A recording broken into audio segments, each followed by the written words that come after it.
अस्सलाम वालेकुम दोस्तों, कैसे हैं आप सब। मैं ज़बीना फ़याज़ एक बार फिर आपके साथ। तो मैं शुरू कर रही हूँ ज़िंदान मोहब्बत पार्ट 11। क्या बात है, कुछ परेशान से लग रहे हो।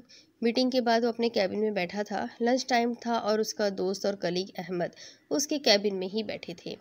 जब हसन की खामोशी और उदासी को महसूस करके पूछे बिना ना रह सके। हाँ, नहीं यार, कुछ नहीं, बस घर का कुछ मसला है। हसन ने उसे टालना चाहा था, लेकिन दर हकीकत उसे खुद किसी ऐसे बंदे की ज़रूरत थी जिससे बात करके वो इस मसले का कोई हल निकाल सके। क्या हुआ है? अगर तुम मुनासिब समझो तो मुझसे डिस्कस कर सकते हो सकता है मैं तुम्हारी मदद कर सकूं। मेरा मतलब, अगर कोई फाइनेंशियल प्रॉब्लम है तो बिला झिझक मुझसे कहो। दोस्त सिर्फ कहा ही नहीं, दिल से माना भी है तुम्हें। अहमद एक मुखलिस इंसान था। उस पर इस पराए शहर में जहां हसन खुद को बिल्कुल तन्हा तस्वुर करता था, वहां उसे अहमद जैसा मुखलिस दोस्त मिला था जो हर वक्त दूसरों की मदद करने को तैयार रहता। वो कराची का ही रिहायशी था और काबिल एतमाद भी था। हसन ने सोचा कि वो कराची का है तो यकीनन यहाँ किसी आमिल वगैरह को जानता ही होगा। हो सकता है उससे बात करके कुछ हल निकल आए। बस यही सोचकर मुनासिब लफ्ज़ों में उसे सारी सूरत हाल बता दी गई। हानिया की जहनी हालत, उसकी कैफियत, उसके खौफ और डर। अहमद मुट्ठी लबों पर जमाए खामोशी और तवज्जो से उसकी सारी बात सुनता रहा। बस यार, मैंने इसकी बातों को काफ़ी अरसे इग्नोर किया। गलती की। वो ठीक ही कहती है शायद। किसी आमिल से रुजू करना चाहिए हमें। अगर तुम किसी ऐसे काबिल भरोसेमंद आदमी को जानते हो जो हमारा मसला हल कर सके तो मुझे उसका बता दो प्लीज़। बहुत परेशानी फैली हुई है हमारे घर में। हसन हाथों में सर गिराए बैठा था। उसके लहजे से ही अंदाज़ा हो रहा था कि हानिया की हालत पर वो किस कदर अपसेट है। अहमद बहुत देर तक किसी गहरी सोच में डूबा रहा, फिर सर उठाकर हसन की तरफ देखा। देखो यार, मसला वाकई गंभीर है, लेकिन मेरी मानो, ये पीरों फ़कीरों और आमिलों के चक्कर में ना ही पड़ो तो अच्छा है। ये सब एक ढोंग है, चालसाजी है, और कुछ नहीं। आजकल हर दूसरा बंदा पैसा कमाने की खातिर लोगों को बेवकूफ़ बना रहा है। भेस बदल कर खुद को बाबे ज़ाहिर करते हैं, रकम लेते हैं और रफू चक्कर हो जाते हैं। और फिर ये भूत प्रेत जिन्नात, इन सब पर तुम कब से यकीन करने लग गए? ऐसा कुछ नहीं होता यार। तुमने बताया ना कि भाभी को भूत देखने का शौक था, जिन्नात की कहानियाँ और नावेल्स पढ़ती थी वो। तो मेरे ख्याल में यही सब उनके दिमाग में बैठ चुका है। अगर जिन या भूत का कोई वजूद होता तो तुम्हें भी महसूस होता। उस घर में उसकी मौजूदगी का तुम्हें भी एहसास होता। मेरे ख्याल में भाभी को किसी आमिल की बजाय एक अच्छे साइकेट्रिस्ट की ज़रूरत है जो उनकी जहनी उलझनों को सुलझा सके।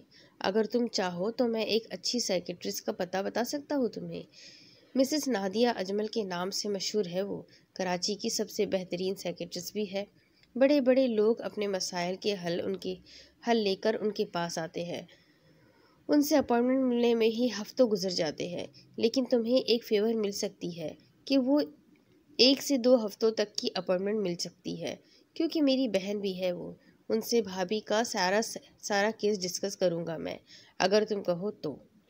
3 से 4 सेशंस में ही भाभी की तबीयत संभलने लगेगी, ये यकीन दिलाता हूँ मैं तुम्हें। बाकी जैसे तुम मुनासिब समझो वैसा कर लो। अहमद की बातों पर वो सोच में डूब गया। वो खुद भी आमिलों के चक्कर में पड़ना नहीं चाहता था कि दुनिया की धोखेदही से खूब वाकिफ था। काफ़ी देर सोचने के बाद उसने हार बिला आखिर हामी भर ही ली। अगर अहमद इतना यकीन दिला रहा था तो एक बार साइकेट्रिस्ट से बात करने में क्या हर्ज था। क्या मालूम उसी के पास उनके मसले का हल हो। और अगर फिर भी कोई हल ना निकल सका तो फिर किसी आमिल का पता करवा लेंगे। अहमद ने मिसेस नादिया अजमल से बात की थी। हसन भी खुद उनसे जाकर मिल चुका था। काफ़ी नाइस और शफीक सी खातून थी। ख़ास तौर पर उनके लहजे की चाशनी दिल मोह लेती थी। सारा केस सुनने के बाद उन्होंने काफ़ी उम्मीद दिलाई थी। हानिया के हवाले से 2 हफ्ते बाद की अपॉइंटमेंट मिली थी उन्हें। हसन एक उम्मीद का दिया लिए उनके ऑफिस से निकला था। हानिया को फिलवक्त उसने उस सेक्रेटरिस्ट के बारे में कुछ नहीं बताया था। पिछले चंद दिन से घर में सुकून था, कोई वाकया भी ना हुआ था, शायद इसलिए कि हसन की तवज्जो और मोहब्बत पाकर हानिया का ध्यान इन सब बातों से हट गया था। हसन अपनी मौजूदगी में उसे कुछ और सोचने का मौका ही ना देता था। पिछले चंद दिनों से घर में सुकून था, लेकिन जाने क्यों हानिया का दिल सहमा सहमा सा रहता था। उसे लगता था कि इन जिनजादे अशब की तरफ से ये खामोशी किसी बड़े तूफान का पेश खैमा साबित हो सकती है। हसन का रवैया काफ़ी बेहतर हो चुका था उसके साथ, वही पहले वाला हसन बन चुका था। वो लविंग, केयरिंग, मोहब्बत करने वाला शौहर। वो किचन में मौजूद थी, पानी का ग्लास भरते हुए वो कुर्सी पर बैठी पानी पी रही थी। नजरें बाहर खिड़की के पार नजर आते लॉन में थी। मुलाजमा बाहर गई थी सब्जी और घर का कुछ सामान लेने। हानिया ने खुद ही उसे भेजा था। मुलाजमा डर रही थी कि कहीं कोई किसी कोताही के बास हसन से डांट ना पड़ जाए, लेकिन हानिया की तसल्ली देने पर वो चली गई। पानी पीते पीते एकदम हानिया को कमर में शदीद तकलीफ का एहसास हुआ। ग्लास को मेज पर रखते हुए वो कराहती हुई कमर को मसलने लगी। उसकी तबीयत अचानक खराब होने लगी थी। दिल घबराने लगा, सांस लेने में दुश्वारी होने लगी। पूरा जिस्म शदीद दर्द की लपेट में आ गया। उसकी आंखें बाहर को उबलने लगी थी। वो चीखने लगी। दर्द की शिद्दत बर्दाश्त से बाहर हो रही थी। कुछ देर दर्द से तड़पने के बाद उसका जिस्म एकदम थम गया। बाल चेहरे पर बिखर गए थे। जब उसने सर उठाया तो उसका चेहरा खतरनाक हद तक बिगड़ चुका था। आंखें लहू रंग हो रही थी। पुतलियां ऊपर की जानिब चढ़ चुकी थी, जबकि लबों पर अजीब सी मुस्कुराहट थी। तुम मेरे साथ नहीं जाओगी? मेरी मोहब्बत देखी है तुमने, मेरा गुस्सा नहीं। तुम्हें पाने के लिए बहुत कुछ किया है मैंने, बहुत इंतज़ार किया है, तुम्हें अपनी तरफ राग़िब करने की कोशिश भी की, लेकिन इस हसन नाम का तिलिस्म तुम्हारे सर से उतरने का नाम ही नहीं ले रहा। मुझे कमज़ोर कर दिया तुमने, लेकिन चैन से रहने नहीं दूंगा तुम दोनों को, चाहे तुम्हें ही तकलीफ़ क्यों ना देनी पड़े। तुम्हें हासिल करने के लिए किसी भी हद तक जा सकता हूँ मैं। मेरे पास आना ही पड़ेगा तुम्हें, हर कीमत पर। उसके मुंह से मर्दाना आवाज़ सुनाई दे रही थी। साथ ही सुर्ख रंग आंखों से सामने पड़े कांच के गिलास को उठाया, पानी नीचे फर्श पर गिराते हुए स्लैब से टकराकर गिलास को तोड़ा और हाथ में रह जाने वाले टुकड़े को चमकती निगाहों से देखा। अगले ही लम्हे उस कांच को अपनी कलाई पर चला दिया था उसने, बार बार अपने बाजू पर बेदर्दी से वार करते हुए। उसके मुंह से मर्दाना हंसी की आवाज़ बरामद हो रही थी, साथ ही साथ हानिया की आवाज़ में सिसकियाँ और चीखें भी निकल रही थी, लेकिन हंसी की आवाज़ गालिब थी, जबकि बाजू से खून निकलता फर्श को रंगीन कर रहा था। मुलाजमा जो सामान लेकर घर आई थी, उसने हानिया को यूं अपने ही बाजू पर वार करते देखा तो सामान उसके हाथ से छूटकर नीचे गिरा। बीबी जी, ये क्या कर रही है आप? वो हैरान परेशान सी खड़ी थी। सूरत हाल देखकर उसका दिमाग ही घूम कर रह गया। वो समझ नहीं पा रही थी कि क्या करे। जब हवास ठिकाने आए तो मुलाजमा तेजी से आगे बढ़ी, जब तक हानिया के वजूद को जिनजादे ने आज़ाद कर दिया था। बीबी जी, क्या हो गया है आपको? खुद को क्यों जख्मी कर दिया आपने? अभी कुछ देर पहले तो आप बिल्कुल ठीक थी। वो रूहान सी होती हानिया के सामने आई, जिसके चेहरे पर शदीद तकलीफ के आसार थे। वो फटी फटी निगाहों से अपनी कलाई को देख रही थी। मुंह से सिसकारियां बुलंद थी। निकाहत के पास खड़े होना मुश्किल होने लगा, सर चकरा रहा था। अगले ही लम्हे वो होश खोते हुए लहराकर जमीन बोस हो गई। मुलाजमा के हाथ पैर फूल कर रह गए। अपने दुपट्टे का कोना फाड़कर हानिया की कलाई पर बांधकर खून रोकने की कोशिश की। फिर तेजी से लैंडलाइन की जानिब आते हुए उसने हसन को कॉल मिलाई। वो लोग इस वक्त अस्पताल में थे। मुलाजमा ने हसन को तफसीलन हर बात से आगाह कर दिया था। वो ये तो ना जानती थी कि हानिया पर किसी चीज़ का साया है, या किसी इंसान या किसी अनजानी ताकत ने उस पर वार किया था। अलबत्ता ये मालूम था उसे कि हानिया ने खुद अपने आप को ज़ख्मी किया था। खून ज़्यादा बह जाने के बाद डॉक्टर्स ने भी अभी तक उसे इंतहाई निगहदाश्त में रखा हुआ था। तकरीबन 2 से 3 घंटे के बाद उसे इमरजेंसी वार्ड में शिफ्ट किया गया। हसन को अपने सामने देखते ही वो रो पड़ी। मैंने कहा था ना हसन, मुझे अकेली मत छोड़ना। उसने उसने मुझे मारने की कोशिश की। देखिए मेरा हाल, मेरी तकलीफ, मेरी अजियत का अंदाज़ा नहीं लगा सकते आप। वो सिसक रही थी। उसकी हालत देखकर जब्त के पास हसन की आंखों में भी गुलाबीपन सा दर आया। उसके साथ बैठते हुए हसन ने उसका सर अपने कंधे से लगा लिया। फिक्र मत करो हानि, सब ठीक हो जाएगा। वो फ़कत इतना ही कह पाया था। उसे ये नहीं कह सका कि खुद को ज़ख्मी करने वाली भी वो ही है। किसी और ने ज़ख्मी ना किया था उसे। मुलाजमा ने भी उस बात की गवाही दी थी। कोई तीसरा उस वक्त वहाँ मौजूद ही ना था जब ये वाक़या पेश आया। फिर ये सब कोई और कैसे कर सकता था। इन 2 हफ्तों में काफ़ी अजीब वाक़यात हुए। हानिया अक्सर रात को कमरे से गायब होती। हसन उसे ढूंढ ढूंढ कर पागल होने लगता। एक रात बाहर रोड पर चलती जा रही थी, जैसे अपने होश में ही ना हो। हसन ने वक्त पर पहुंचकर उसे बचाया था, वरना 1 सेकंड की ताख़ीर पर सामने से आती गाड़ी उसे कुचलकर आगे बढ़ चुकी होती। कभी कभार वो बाहर लाउंज में होती, गहरा मेकअप किया होता और लाउंज से उसकी बातें करने की आवाज़ें सुनाई देती। हसन को उसकी बात की कुछ समझ न आती। उसके लाउंज में आते ही वो बिल्कुल खामोश हो जाती। हर गुजरते दिन के साथ उसकी तबीयत बिगड़ती ही जा रही थी। हसन के कहने पर अहमद ने बात करके अपॉइंटमेंट की तारीख पहले की रखवा ली और बिला आखिर वो दिन आ ही गया जब पहली बार हानिया को लेकर हसन डॉक्टर नादिया अजमल के क्लिनिक में दाखिल हुआ था। वो तिलिस्म में एकदम टूटा था। वो होश में आई तो अजनबी निगाहों से इधर उधर देखने लगी। यूँ महसूस हो रहा था जैसे वो अरसे बाद नींद से जागी हो। हिप्नोटिज्म के इस अमल के दौरान वो क्या क्या बोल गई थी उसे कुछ भी मालूम न था।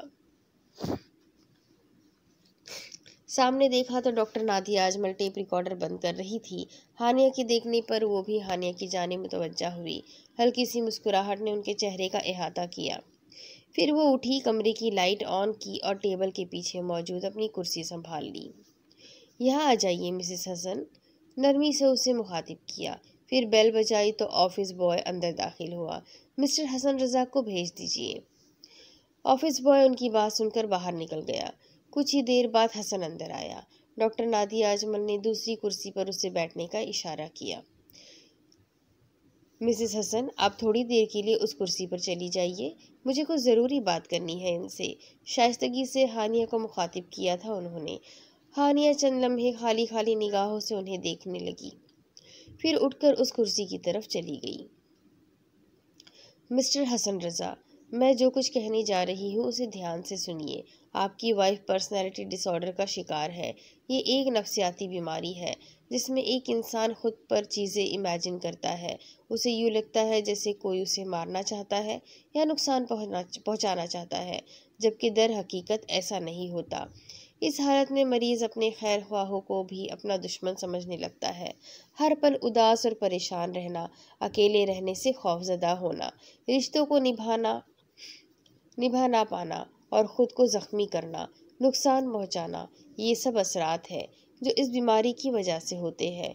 यूँ समझ ले कि इस मर्ज़ में इंसानी दिमाग कुछ देर के लिए वाक़यात को जहन में महफूज नहीं रख पाता। मरीज़ खुद अपने आप को ज़ख्मी करता है और फिर जब उस हालत से बाहर आता है तो उसे कुछ याद नहीं रहता। बस उसे यूँ लगता है जैसे किसी और ने उसे मारने की कोशिश की और वो खुद अपनी परछाई तक से हिरासा हो जाता है। उसकी बहुत सी वजूहात हो सकती है, बचपन की महरूमियाँ, माँ बाप की लड़ाई झगड़े, तन्हाई या कोई ऐसी ख्वाहिश जो पूरी ना हो पाए। इसे सोचते सोचते मरीज़ पर्सनैलिटी डिसऑर्डर का शिकार हो जाता है।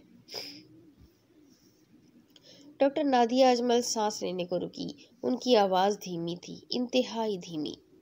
हसन ने मुड़कर हानिया की तरफ देखा जो इन दोनों से बेनियाज छत को घूर रही थी।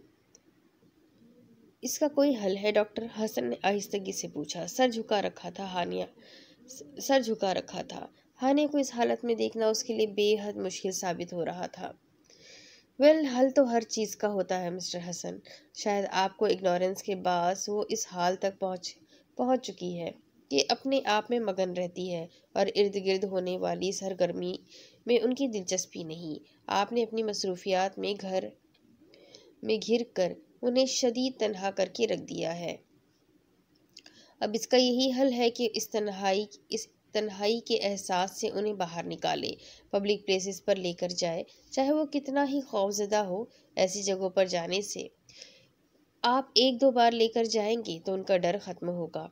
ज़्यादा से ज़्यादा वक्त उनके साथ गुजारे, और अगर मेरी बात माने तो अपनी फैमिली अपने पेरेंट्स में से किसी को बुला ले यहाँ, या इनके पेरेंट्स को, क्योंकि घर की कुल वक्ती मुलाजमा के बजाय अगर कोई फैमिली मेम्बर होगा उनके साथ जिससे वो खुलकर अपने दिल की बात कर सके, तो उनकी हालत में खातिर ख्वाह बेहतरी आ सकती है।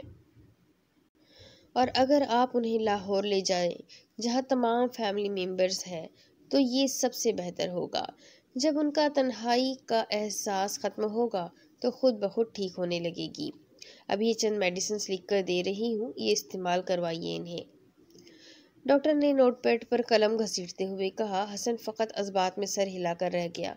हानिया को साथ लेकर उनके क्लिनिक से निकलते हुए एक नई परेशानी उसके हमराह थी। मैंने एक बार कह दिया ना कि मुझे नहीं जाना तो बस नहीं जाना, वो चिल्लाई थी। हसन उसके अंदाज पर दंग रह गया था। उसकी बदतमीज़ी पर गुस्सा तो बहुत आया, लेकिन उसकी हालत के पेश नज़र सब्र का घूंट भर कर रह गया। देखो हानी, तुम मेरी बात क्यों नहीं समझ रही हो? इस वक्त तुम्हारा लाहौर जाना बहुत ज़रूरी है, तुम्हारी अपनी सेहत के लिए। यहाँ तन्हा रहते रहते तबीयत ज़्यादा ख़राब होगी, और फिर तुम्हारा दिल नहीं चाहता लाहौर जाने को, अपनी फैमिली से मिलने को? अपने घर को मिस नहीं करती क्या तुम? हसन थक चुका था उसे समझाते हुए, लेकिन न जाने क्या हो गया था उसे कि वो जाने को राजी ही ना थी। मेरा कोई घर नहीं है, यही घर है मेरा, यहीं रहूंगी मैं, कहीं नहीं जाऊंगी। वो अब भी अपनी बात पर कायम थी। हानिया, समझती क्यों नहीं हो तुम? क्यों इतनी जिद करती हो? तुम्हारे भले के लिए ही ये फैसला किया है मैंने। हसन सच होने लगा। आप क्यों नहीं समझते मेरी बात हसन? अगर हमने ये घर छोड़ने की कोशिश की तो वो हमें मार देगा, आपको मार देगा। ये उसका घर है, ये हवेली उसकी है, यही है।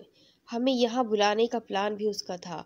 आप और मैं अपनी मर्जी से नहीं आए यहाँ पर, वो लेकर आया है हमें, और वो कभी जाने नहीं देगा यहाँ से हम दोनों को। आपने उसका गुस्सा, उसके जलाल को नहीं देखा, मैंने देखा है। वो बहुत ताकतवर है, बहुत खतरनाक भी है। मैं नहीं चाहती कि वो मेरी वजह से आपको कोई नुकसान पहुंचाए। वो रोने लगी थी। हसन का दिल चाहा कि अपना सर किसी दीवार में दे मारे। वो जितनी कोशिश करता था कि हानिया के जहन से उस भूत का ख्याल निकल सके, वो उतनी ही ज़्यादा उसके बारे में सोचती थी, उसी की बातें करती थी। फॉर गॉड सेक हानिया, ऐसा कोई वजूद नहीं है, किसी ने नहीं बुलाया हमें। मुझे ऑफिस की तरफ से यहाँ ट्रांसफ़र किया गया था, और अब मैं भी तुम्हारे साथ वापस जा रहा हूँ लाहौर। भाड़ में जाए प्रमोशन, भाड़ में जाए ये नौकरी, मुझे तुमसे ज़्यादा अजीज़ कुछ नहीं। हसन उस पर सख्ती करना नहीं चाहता था, लेकिन प्यार से वो बात मान ही नहीं रही थी। आपको मेरा यकीन नहीं है हसन, लेकिन मैं जानती हूँ वो है, यही है, हमारे घर, हमारे आसपास, और वो आपको कोई तकलीफ़ दे ये मैं बर्दाश्त नहीं कर सकती। मैं खुद पर हर जबर सह सकती हूँ, लेकिन आप पर नहीं। वो कतियत से कहती वहाँ से जा चुकी थी। हसन लब भींच कर रह गया। रात को हसन ने बहुत मुश्किल से उसे राज़ी किया बाहर डिनर के लिए जाने पर। तकरीबन एक हफ्ते से हसन उससे लाहौर जाने के बारे में कोई बात ना कर रहा था। कभी कभार हानिया की तबीयत ख़राब हो जाती थी, लेकिन पहले की निस्बत सुकून था घर में। हसन की मौजूदगी में उसकी हालत बेहतर ही रहती थी। हसन डिनर के बाद लॉन्ग ड्राइव पर ले गया था उसे। वो खुश थी आज। खुशगवार मौसम के बाद मूड काफ़ी अच्छा था उसका। रात के तीसरे पहर वो दोनों घर लौटे थे। हानिया कमरे में लेटी थी जब हसन किचन में चला आया। वो बर्गर पैक करवा कर लाए थे वो। साथ कोल्ड ड्रिंक घर में मौजूद थी। हसन ने 2 ग्लास लिए, उनमें कोल्ड ड्रिंक उडेली, फिर किचन में एक जानिब छुपाकर रखी बेहोशी की दवा निकालकर एक ग्लास में मिला दी। चम्मच से अच्छी तरह हिलाकर वो ट्रे उठाए कमरे में आया। ले जनाब, बंदा बशर आपकी मनपसंद कोल्ड ड्रिंक के लिए आपकी खिदमत में हाजिर है, उसने लहजे में शरारत समोकर कहा। फिर ट्रे एक जानिब रखते हुए एक ग्लास हानिया को थमा दिया, दूसरा खुद लेकर बैठ गया। बर्गर खाते हुए वो और कोल्ड ड्रिंक पीते हुए वो कुन अखियों से हानिया के चेहरे के तासुरात का जायजा ले रहा था। जब तक वो खाली बर्तन किचन में रख कर आया तब तक हानिया को चक्कर आने लगे थे। वो सर थामे एक जानिब गिर सी गई। हानिया, हसन ने उसे पुकारा, साथ ही उसे तकिए से टेक लगवाई। चंद ही लम्हों में वो इर्द गिर्द से गाफिल हो चुकी थी। हसन ने सब तैयारियां पहले ही कर चुकी थी। ज़रूरत का सामान भी पैक कर लिया था उसने। तभी अपना और हानिया का बैग उठाकर जल्दी से डिग्गी में रखा। हानिया को बाजुओं में उठाए वो गाड़ी की जानिब बढ़ा। उसे गाड़ी की फ्रंट सीट पर टेक लगाकर बिठा दिया। फिर अंदर जाकर लाइट्स वगैरह ऑफ की, गाड़ी गेट से निकाल कर घर को लॉक किया और गाड़ी आगे बढ़ा ले गया। ये पिछले एक हफ्ते से वो बेहद परेशान था कि हानिया को कैसे राज़ी करे लाहौर जाने के लिए। तभी अहमद ने उसे ये मशवरा दिया था कि बेहोशी की हालत में वो मज़ाहमत नहीं कर सकेगी, लिहाजा लाहौर जाने में आसानी हो जाएगी। और हसन ने रात का तीसरा पहर इसलिए मुंतखब किया था क्योंकि इस वक्त ट्रैफिक बहुत कम होती है। वो जल्द से जल्द यहाँ से निकल जाना चाहता था। गाड़ी ड्राइव करते हुए उसने एक नज़र बराबर बैठी हानिया पर डाली, जो फ़िलहाल तो होश में ना थी और अगले 15 घंटे तक उसके होश में आने के चांसेस भी ना थे। वो पुरसुकून से ड्राइव करता रहा और जब तक वो होश में आती वो लोग काफ़ी दूर निकल चुके होते कराची से। सुबह 4:30 बजे का वक्त था। अंधेरा छुट रहा था। सुबह का मलगज्जा अंधेरा तारीकी का पर्दा चाक करता अपने पर फैला रहा था। तकरीबन 2.5 घंटे हो चुके थे हसन को ड्राइव करते हुए। कभी कभार एक नज़र हानिया पर डालकर वो फिर अपनी तवज्जो ड्राइविंग पर मरकूज कर लेता। इस वक्त उनकी गाड़ी घने जंगल की हदूद में दाखिल हो चुकी थी। ये शॉर्टकट था जिसका गुजर एक जंगल से होता था।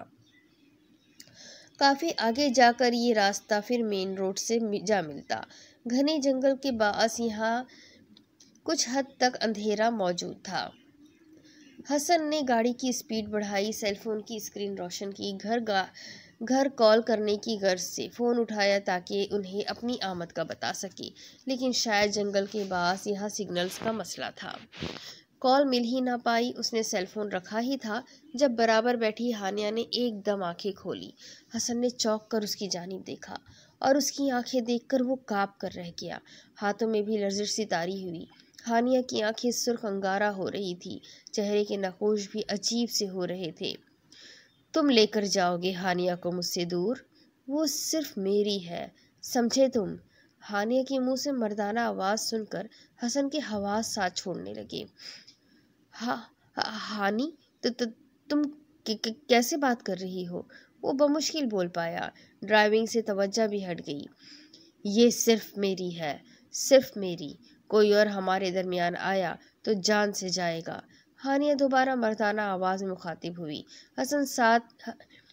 साथ हसन की स्टीयरिंग पर मौजूद हाथों पर अपने हाथ जमाए और स्टीयरिंग को घुमा दिया। हसन को लगा जैसे उसके हाथ भारी बोझ तले दबकर रह गए हो। उसने बहुत कोशिश की स्टीयरिंग को संभालने की, लेकिन हानिया के अंदर मौजूद वो जिन्नाती ताकत हसन की ताकत से कहीं ज़्यादा थी। हसन ने ब्रेक पर पाँव का दबाव बढ़ाया, लेकिन ब्रेक ने काम करना ही छोड़ दिया। बार बार ब्रेक लगाने की कोशिश की, लेकिन नतीजा सिफर रहा। गाड़ी में अब मर्दाना कहकहो की आवाज़ गूंज रही थी। गाड़ी इधर उधर हिचकोले खाती सड़क से हटकर जंगल में दाखिल हो गई। हसन को लगा जैसे उसका आखिरी वक्त आ पहुंचा हो। हानिया की सब बातें उसे याद आने लगी जब वो उससे उस जिनजादे के बारे में बताने की कोशिश करती थी, लेकिन हसन हर बार उसे टाल देता था। आज अंदाज़ा हुआ था कि उसकी बात पर यकीन ना करके कितनी बड़ी गलती की थी उसने। वो मुसलसल जोर लगा रहा था अपने हाथ हानिया के हाथों के नीचे से निकालने के लिए। तभी सामने का मंजर देखकर उसकी आंखें फटी की फटी रह गई। अगले ही पल गाड़ी जोर से सामने मौजूद दरख्त से टकराई। गाड़ी की विंडस्क्रीन टूट गई। कांच के कई टुकड़े उसके चेहरे और वजूद में पेवस्त हो गए। जोरदार टक्कर होने के बाद हसन विंडस्क्रीन से होता हुआ बाहर दूर जा गिरा। पहले कांच लगने और झाड़ियों पर गिरने के बाद वो कर्रा कर रह गया और पूरा वजूद उसका दुखने लगा। सर जमीन से टकराने के बाद पिछले हिस्से से ठेसे सी उठने लगी। उसे हानिया की फिक्र हुई। तभी अपनी तकलीफ को भूलकर वो फौरन उठा, गाड़ी की जानिब देखा। दरख्त गाड़ी पर गिरने के बाद गाड़ी का सामने वाला हिस्सा पिचक सा गया था। हानिया गाड़ी की हालत देखकर वो कराह कर रह गया। पता नहीं हानिया किस हाल में थी। गाड़ी का अगला हिस्सा यूं पिचक गया था तो हानिया की क्या हालत हुई होगी। हसन के रुखसार और कनपट्टी से खून बह रहा था। पेशानी पर भी कई खराशें थी और जिस्म पर तो न जाने कहाँ कहाँ चोटें आई थी। लेकिन अपने जख्मों की परवाह किए बगैर वो तेजी से आगे बढ़ा कि इस वक्त खुद से ज्यादा फिक्र उसे हानिया की हो रही थी। अभी 2 कदम ही लिए थे जब उसे रुक जाना पड़ा। गाड़ी का पिचक जाने वाला हिस्सा खुद ब खुद ठीक होने लगा। हसन हैरान सा गाड़ी को देखता रह गया। गाड़ी सामने से बिल्कुल ठीक हो चुकी थी। अगले ही लम्हे गाड़ी का दरवाज़ा खुला और हानिया का बेहोश वजूद हवा में मौलिक होता खुद ब खुद गाड़ी से बाहर आने लगा, यूं जैसे किसी अनदेखी ताकत ने उसे उठा रखा हो। हैरत अंगेज तौर पर हानिया को एक मामूली खराश तक न आई थी। कुछ फासले पर बिखरे पत्ते खुद ब खुद हवा से उड़ते साइड पर होने लगे। जगह साफ हुई तो हानिया का वजूद उस जगह जाकर रख दिया गया। हसन ने हानिया की जानिब बढ़ने की कोशिश की, लेकिन किसी गैर मर्रई कुव्वत के ज़ेरे असर उसके कदम गोया जंजीरों में जकड़े गए थे। वो बेबस अंदाज में दूर खड़ा हानिया को देख रहा था। तभी हानिया से कुछ ही फासले पर एक हेवला सा नमूदार हुआ। वो हेवला आहिस्ता आहिस्ता वाज़ेह होता चला गया और उसकी सूरत देखकर हसन हक्का बक्का रह गया। तुम? लहजे में हैरत, गुस्सा, दरिश्तगी और बेयकीनी भरी थी। सामने खड़ा शख्स वही था जो लाहौर में उसे ऑफिस में मिला था, बॉस के साथ, जिसकी चमक दमक, उसके अंदाज और स्टाइल और उसकी खूबसूरती से हसन मुतासिर हुआ था और जिसे बॉस ने अशहब हमदानी कहकर मुखातिब किया था। वो पुरस्कार मुस्कुराहट चेहरे पर सजाए हसन की जानिब बढ़ने लगा था। क्या हुआ? झटका लगा मुझे यहाँ देखकर। अशब तंजिया मुस्कुराहट चेहरे पर सजाए उससे कुछ फासले पर खड़ा था। कौन हो तुम? हसन ने खुद अपनी आंखों से उसे जाहिर होते देखा था। अब तो कोई गुंजाइश ही ना थी शक की। यकीनन यही था वो जिनजादा जिसकी हानिया बात करती थी। मैं? अभी तक समझे नहीं तुम? कितनी कोशिश की तुम्हारी बीवी ने मेरे बारे में बताने की, लेकिन नहीं। कैसे यकीन करते तुम उसका, जब मैंने अपना आप कभी तुम पर जाहिर ही ना किया। उसके ज़रिए बहुत बार बताने की कोशिश की तुम्हें कि मुझे और इसे जो भी अलग करने की कोशिश करेगा वो मरेगा, लेकिन तुमने नहीं सुना। तुम्हें क्या लगता था तुम यूँ इसे मुझसे दूर ले जाने में कामयाब हो जाओगे? उसकी भारी गर्जदार आवाज़ जंगल में गूंज रही थी। हसन का कद भी उसके नज़दीक छोटा लग रहा था, जबकि वो अच्छी खासी हाइट का मालिक था। तुम्हें यहाँ बुलाने वाला मैं ही था, तो इतनी आसानी से कैसे जाने दे सकता हूँ तुम्हें? बहुत कोशिश की तुम दोनों को जुदा करने की, तुम्हें मारने की भी, लेकिन ना जाने किसकी दुआ थी जो तुम्हें बचाती रही, और तुम दोनों के इस रिश्ते को भी। लेकिन तुम दोनों यहाँ से नहीं जा सकते। हाँ, एक रास्ता है। तुम अकेले जाना चाहो तो चले जाओ, लेकिन हानिया को आज़ाद करने के बाद, क्योंकि हानिया मेरे साथ जाएगी मेरी दुनिया में। तुम अपना रिश्ता तोड़ो इससे, फिर हम दोनों अपना रिश्ता मजबूत बनाएंगे, मोहब्बत की एक नई मिसाल कायम करेंगे। हसन ने उसकी बात पर तैश भरी निगाहों से उसे देखा। बीवी है वो मेरी, और अपनी बीवी को छोड़कर जाऊं मैं? ऐसा मुमकिन ही नहीं। मैं यहाँ से जाऊंगा और हानिया को साथ लेकर ही जाऊंगा। न जाने कहाँ से उसमें इतनी हिम्मत आ गई थी कि वो उस जिनजादे को चैलेंज करता हानिया की जानिब बढ़ने लगा। तभी उस जिनजादे के इशारे पर हसन का वजूद उड़ता हुआ दरख्त से टकराया और वो ज़मीन बोस हुआ। मुंह से कर्राहें बुलंद होने लगी थी। अशब ने इस्तेहज़ाइया निगाहों से उसे देखा। कुछ देर तक गहरे गहरे सांस लेने के बाद वो हिम्मत करता फिर उठा। दोबारा हानिया की जानिब बढ़ने की कोशिश की। तभी ज़मीन से सारे पत्ते उड़ते हुए उसके चेहरे से टकराने लगे। उन पत्तों ने हसन के वजूद को घेरे में ले लिया। उसके इस दायरे के बाहर वो कुछ देख ना पा रहा था। चेहरे के सामने हाथ रखे वो आंखों और चेहरे को बचाने की कोशिश कर रहा था। अशब के कहे उसे सुनाई दे रहे थे। कुछ देर बाद पत्तों का वो झुंड हटा तो हसन आंखें मसलने लगा। शायद पत्तों के साथ मिट्टी के चंद जर्रात उसकी आंखों में जा घुसे थे। आंखें मसलकर उसने सामने देखा तो अशब उसके करीब खड़ा था। हसन के सर उठाते ही अशब ने अपना सर उसके सर से जोर से टकराया। हसन अपना सर थामे पीछे जा गिरा। उसकी नज़रों के सामने से हर चीज़ घूमने लगी थी। उसने अशब को अपनी जानिब बढ़ते देखा तो उठने की कोशिश की, लेकिन इस बार नाकाम रहा। अशब कुछ फासले पर खड़ा अपनी सुर्ख आंखों से उसे घूर रहा था। तभी हसन को अपनी गर्दन पर दबाव महसूस होने लगा। एक बार हलक से दर्दनाक चीख बरामद हुई, लेकिन फिर आवाज़ घुट कर रह गई। उसका दम घुटने लगा, सांस रुकने लगा, आंखें बाहर को उबलने लगी। सामने खड़े अशब की निगाहों में वहशियाना चमक थी। गर्दन के आज़ाद होते ही वो जोर जोर से खांसने लगा। वजूद बेदम सा हो रहा था। अशब चलता हुआ उसके करीब आया। घुटनों के बल बैठकर उसे गर्दन से पकड़ा और उसका चेहरा अपनी आंखों के सामने किया।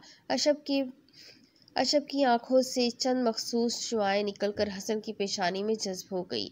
कुछ ही देर बाद हसन होश व हवास से बेगाना हो चुका था। फातिहाना निगाहों से उसे तकते हुए अशब उसके करीब से उठ गया। जब तक तुम्हारा और हानिया का रिश्ता कायम है तब तक तुम्हें मैं मार तो नहीं सकता, लेकिन तुम्हें इसके काबिल भी नहीं छोड़ूंगा। आखिर वो खुद तुम्हें छोड़ देगी, मेरी जिंदगी में आ जाएगी, और उसके बाद तुम्हें ख़त्म करना मेरे लिए कतई मुश्किल ना होगा। चेहरे पर सख्ती लिए वो हसन की जानिब देख कर कह रहा था। एक हफ्ता हो चुका था हसन को हॉस्पिटल एडमिट हुए। जंगल के करीब से गुजरते किसी राहगीर ने उन्हें वहां देखा तो हॉस्पिटल पहुंचा दिया। डॉक्टर्स उसकी तरफ से नाउम्मीद हो चुके थे। उनके बकौल हसन कोमा की हालत में था। उनका कहना था कि वो उसका कोई इलाज नहीं कर सकते, फ़कत खुदा से दुआ करे। हो सकता है वो 1-2 दिन में होश में आ जाए, या हो सकता है उसे होश में आने में 1 हफ्ता, 1 महीना, 1 साल या कई साल लग जाए, और ये भी हो सकता है कि वो कभी होश में ही ना आए। हानिया का रो रो कर बुरा हाल था। वो इस सदमे से संभल ही ना पा रही थी। उसे खुद अपना ही होश ना रहा था। वो कुछ खाती पीती थी, ना कुछ बोलती थी।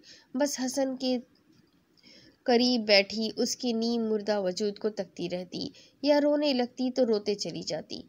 इस 1 हफ्ते में अहमद ही था जो डॉक्टर से बातचीत कर रहा था, हसन का इलाज करवा रहा था और हानिया को संभालने की कोशिश भी कर रहा था।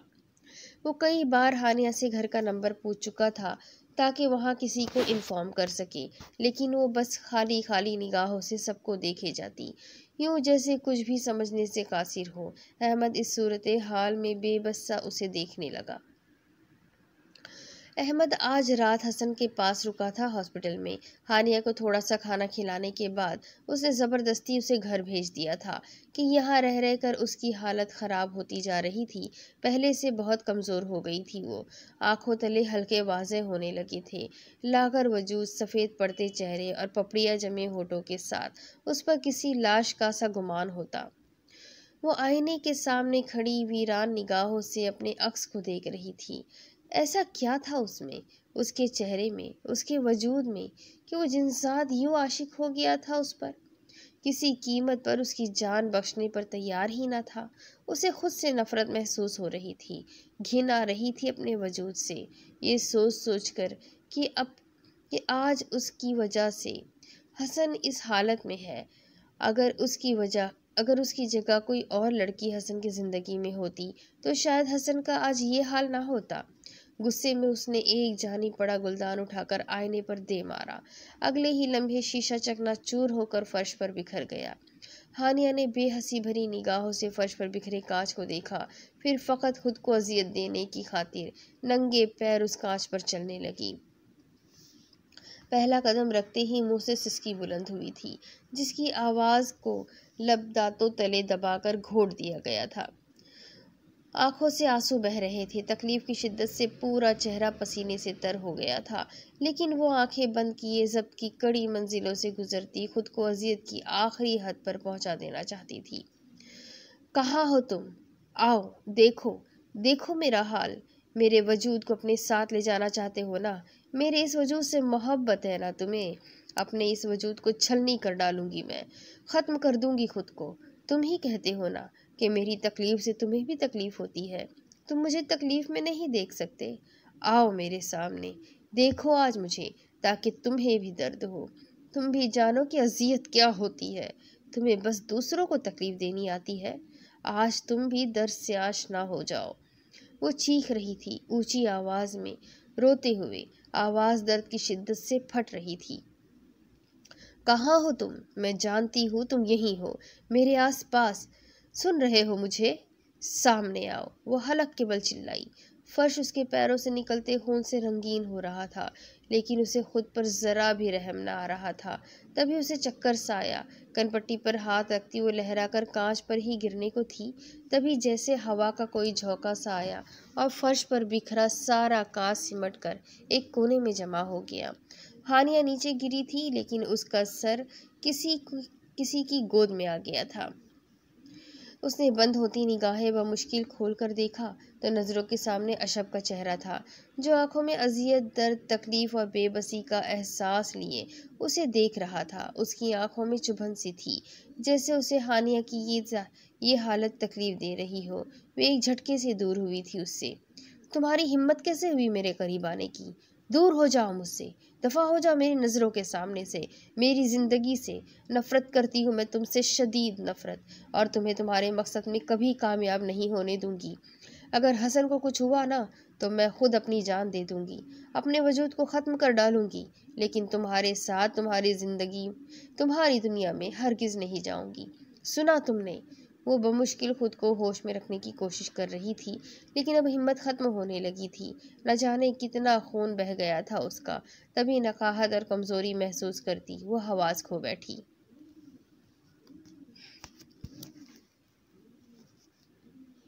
कुछ दिनों बाद। हसन, मुझे पता है, तुम किसी और से बात करो ना करो, किसी और की सुनो ना सुनो, तुम मेरी बात सुनते हो। पहले तो हर बार बुलाने पर दौड़े चले आते थे। प्लीज़ अब भी मेरी सुन लो।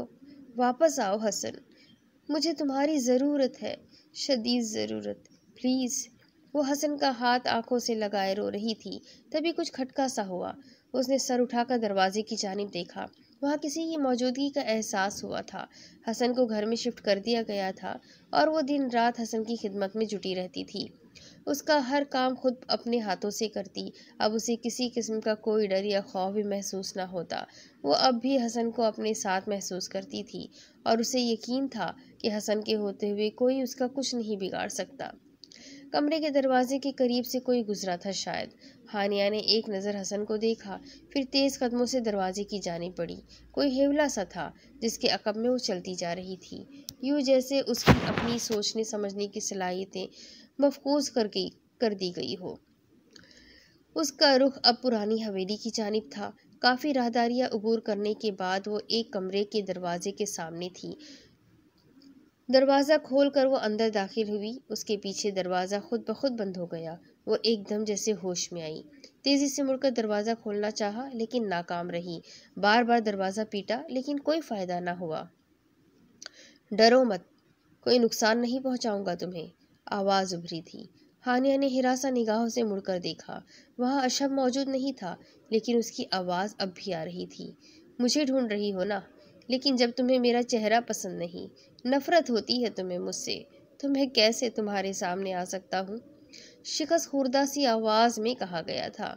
तुम मेरा पीछा छोड़ क्यों नहीं देते आखिर? क्यों नहीं समझते कि हम इंसानों की दुनिया बहुत अलग है तुम लोगों की दुनिया से? इंसानों को सिर्फ इंसानों के लिए बनाया गया है। क्यों कुदरत के कानून से खेल रहे हो तुम? वो बेबस और भीगी आवाज़ में उससे मुखातिब थी। समझ ही तो गया हूँ शायद, तभी तो एक आखिरी फैसला करने के लिए आया हूँ आज तुम्हारे पास।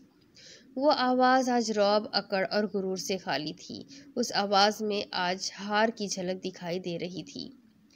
बहुत कोशिश की तुम्हें अपनी तरफ मायल करने की, लेकिन नाकाम रहा। कुदरत से खेलने चला था तो कामयाबी कैसे मिलती भला? खुद को मुख्तार कुल समझने लगा था, और मुझ जैसों को तो कुदरत खुद अपने हाथों से सज़ा देती है। मेरी सज़ा भी शायद यही है कि हमेशा के लिए तुमसे महरूम कर दिया जाऊं। तुम्हारे बगैर जीने का तसव्वुर ही नहीं कर पाता मैं। लेकिन ये भी सच है कि तुम्हें तुम्हारे शौहर से जुदा भी नहीं कर सकता। लहजे में हल्की सी नमी की झलक थी। हानिया नासमझी से सामने देखने लगी। अल्लाह की बनाई इन हदूद से कोई तजाविज़ नहीं कर सकता, चाहे वो इंसान हो या हम जिन्नात। लेकिन बहुत देर कर दी मैंने ये समझने में। तुम दोनों वाकई एक दूसरे के लिए बने हो। मैं तो ख्वामख्वाह तुम दोनों के दरमियान आने की कोशिश ही करता रहा। वो अब अपनी हर गलती तस्लीम कर रहा था। हानिया खामोश थी, बिल्कुल खामोश। लेकिन फिर भी जाने क्यों बार बार यही ख्याल आता है कि शायद कभी किसी एक पल में तुम्हें भी मुझसे मोहब्बत हुई हो। तुम्हें मेरी मोहब्बत का एहसास हुआ हो, मेरा ख्याल आया हो। शायद शायद कभी तुमने भी खुशी से मेरे बारे में सोचा हो। पता नहीं ये मेरा वहम है या क्या, लेकिन शायद मुझे खुशगुमानियों में रहने की आदत हो चली है। ये एक अजीब सी तशनगी थी उस लहजे में। हानिया लब काट कर रह गई। तभी कुछ फासले पर मौजूद मेज़ पर एक किताब नमूदार हुई। मैं जानता हूँ मैं अपने साथ बहुत गलत करने जा रहा हूँ, लेकिन किसी एक को तो ज़िंदगी संवरनी होगी ना। किसी की तो ज़िंदगी संवरनी चाहिए, किसी एक को तो खुश रहना चाहिए। तुम्हें देखने के बाद और तुम्हें हासिल ना कर पाने का एहसास होते ही मेरे दिल में ये हसरत पैदा हुई कि काश मैं इंसान होता। लेकिन कुदरत को जो मंजूर। मेरे इस फैसले से मुझे तो कुछ नहीं मिलेगा। हाँ, लेकिन तुम्हें मुझसे छुटकारा मिल जाएगा। तुम्हारे सामने जो किताब पड़ी है, ये तुम्हारी मदद कर सकती है तुम्हारे शौहर को ठीक करने में। लेकिन इसे ठीक करने के लिए मेरी मौत ज़रूरी है। मेरे होते हुए कभी होश में वो नहीं आ सकता। लेकिन जैसे ही मेरी जान निकलने लगेगी, तुम्हारा शौहर खुद ब खुद होश में आने लगेगा। बस तुम्हें करना ये है कि इस किताब को जलाना है। मैं देखना चाहता हूँ कि मेरी मोहब्बत ज़्यादा ताकतवर है या उस हसन की। अगर तुम्हें कभी भी मुझसे मोहब्बत का एहसास हुआ हो तो तुम इस किताब को नहीं जलाओगी, और अगर इस किताब को जला दिया तो मैं समझूंगा कि हसन की मोहब्बत जीत गई और मैं हार गया। और इस किताब के जलते ही मैं अपनी मोहब्बत समेत जलकर खाकस्तर हो जाऊंगा। फैसला तुम्हारे हाथ में है, और कल तक का वक्त, कल रात तक अगर मैं ख़त्म ना हुआ तो तुम्हारा शौहर ख़त्म हो जाएगा। हम में से किसी एक को तो जाना ही होगा। अब जाने वाला वो होगा या मैं, ये तुम पर छोड़ दिया है। हवा का एक तेज झोंका आया था और फैसला करने वाला सारे इख्तियारात उसे सौंप कर जा चुका था। हानिया ने कांपते हाथों से वो भारी किताब उठाई और नम आंखों से उसे देखते हुए वो फूट फूट कर रोने लगी। इस एक रात में और अगले पूरे दिन में उसने बहुत सोचा। फैसला करना बेहद मुश्किल था। एक जानिब हसन था जो उसकी मोहब्बत था, जिसकी खातिर वो कुछ भी कर सकती थी। दूसरी जानिब अशब था जो उससे बेपनाह मोहब्बत करता था और उसकी खातिर अपनी जान तक देने को तैयार हो गया था। वो बुरा नहीं था, वो अच्छा था, बेहद अच्छा था। उसका अंदाज इंतहाई कैरिंग था। अगर वो इंसान होता तो शायद हर लड़की का आइडियल होता, लेकिन यही उसकी बदकिस्मती थी शायद कि वो जिनज़ादा था, जिसका इंसानों की इस नगरी में कोई काम न था। हानिया नहीं चाहती थी कि वो जलकर खाक हो जाए। वो बस चाहती थी कि वो जिनज़ादा बस अपनी दुनिया में चला जाए और उन्हें उनकी दुनिया में खुश रहने दे। लेकिन उसके शौहर की ज़िंदगी के लिए इस किताब को जलाना ज़रूरी हो गया था। उसका दिल रो रहा था ये फैसला करते हुए, लेकिन उसे मजबूत खुद को बनाना था। इस फैसले पर अमल करना था। मगरिब की अजान के बाद का वक्त था जब वो किताब लिए आतिशदान वाले कमरे में दाखिल हुई। आतिशदान में आग जलाई, फिर बेबसी भरी निगाहों से हाथ में पकड़ी उस किताब को देखा। दिल ने पुकारा था कि मत जलाओ उसे, मोहब्बत करने वाले को इतनी बड़ी सज़ा मत दो। लेकिन दिमाग ने फौरन तंबीह की थी कि उसे किसी एक को चुनना होगा, उस जिनज़ादे को या अपने शौहर को। अगले ही लम्हे उसने किताब को आतिशदान में फेंक दिया। वो खुद वहीं गिर सी गई। अजब लटी पटी सी हालत में थी वो। सामने अशब की परछाई सी नमूदार हुई थी जो आंखों में अजियत और नमी लिए खड़ा था। उसके चारों जानिब आग लगी हुई थी और उसका वजूद आहिस्ता आहिस्ता हवा में तहलील हो रहा था। अशब ने एक अलविदाई निगाह हानिया पर डाली और अगले ही लम्हे उसका वजूद खाक हो गया। हानिया ने वीरान निगाहों से आतिशदान की तरफ देखा जहां वो किताब जलकर राख हो चुकी थी। वो घुटनों में चेहरा छुपाए हिचकियों से रो रही थी। उस जिनजादे का दुख रगों को चीर रहा था। हानी, हैरत भरी आवाज पर हानिया ने गर्दन मोड़ी। दरवाजे में हसन खड़ा था, खुद अपने पैरों पर सही सलामत, मुकम्मल होश हवास में। हसन, वो अजियत भरे लहजे में कहती भाग कर उस तक आई और उसके कंधे पर सर टिकाए फूट फूट कर रोने लगी। क्या हुआ है हानी, तुम ठीक तो हो? ऐसे क्यों रो रही हो? हसन परेशान सा कह रहा था। हानिया बमुश्किल खुद पर काबू पा सकी। हाँ, मैं ठीक हूँ, उसने आंसू साफ करते हुए कहा। तुम फिक्र मत करो हानी, मैं सब ठीक कर दूंगा। मैं जानता हूँ बहुत बड़ी गलती की मैंने, तुम्हारी बातों को अहमियत ना देकर, तुम्हारा यकीन न करके।